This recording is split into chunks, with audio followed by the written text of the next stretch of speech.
ဆောက်ပေါ်တာမင်းငါကိုပြောတယ်ကိုအကောင်တွေကဘေးအိမ်ကပါအဲ့ဘေးအိမ်ကနေခူရမီရှင်နဲ့ကိုတိုးဝင်လာတာလက်ကုပ်ဆိုတာဖတ်ဖတ်ညီမတီးလို့ရတာမင်းသာသူ့ဘောစင်မြဲခဲ့ရင်ခုလိုဖြစ်စရာကြောင်းရှိတာပါစားတဲ့ကရင်းမိတာပေါ့မင်းနဲ့တူတူရှိနေကြတဲ့ကကိုလက်မလို့ရဲလို့လေးလူရှူပြီးမင်းကိုခွဲလို့ခဲ့တာမင်းတို့ဘောလုံးသားကြီးပြီးတော့ချစ်ကြတာမို့မင်းတွေကတာတွေကိုတီးလို့မင်းငါကိုလည်းစာဖို့လေးတယောက်လိုလုပ်ချင်တာမျိုး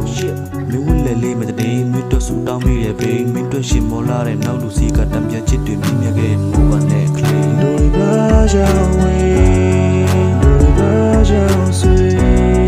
တို့ဘာကြောင့်နေမမဝေးတော့ဘူးဆိုရဲဒီစကားတို့ဘာကြောင့်ဝေးတို့ဘာကြောင့်ဆွေ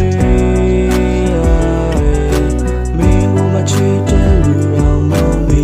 စကားကိုပြောချင်လဲကွာမင်းကခိုးချတခြားလိုဘေးမှာမျောနေခြင်းကကောက်ဆုံးလို့သွားတဲ့ချိန်တွေတိုင်းဟာကိုတော်တန်မှုရှိသောချစ်တစ်ခုဖြစ်နေခံယူထားတာမင်းကတော့ပျော်ပျော်ခြင်းနဲ့ကိုချစ်တွေကိုလင်ယူသွားတာစသည့်တုန်းကမီလီကချစ်ဖို့ကိုကောင်းနေလို့တမင်လုံးမျက်လုံးဝမ်းဝမ်းလေးနဲ့မင်းကြီးတိုင်းကရှုံးစေလို့ဒါတွေအားလုံးစားကပြကနေကြည့်လို့ငါတင်ထားတာမို့ကိုရောမျက်လုံးဝမ်းဝမ်းမင်းလေးတွေ့တဲ့ရှင်နာနာနဲ့မုန်းတက်သွားပြီးမင်းကြောင့်လုံးမပြောလို့ပါပူချစ်မိတဲ့ကိုဖြစ်နောက်ဆုံးယုံမိတဲ့ကျူဖြစ်မင်းတို့ပေးဆက်လို့ကိုချစ်ကိုတို့မင်းလေးကဆူဖြစ်နေလေတချီလို့ပူဖြစ်တဲ့စားရမင်းကိုလွမ်းနိုင်ပူပူတိုးစပချစ်တော်လို့ playlist တဲ့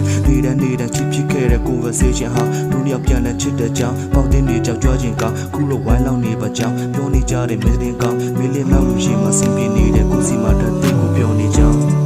ဒိုဘာကြောင့်ဝေးဒိုဘာကြောင့်ဆွေ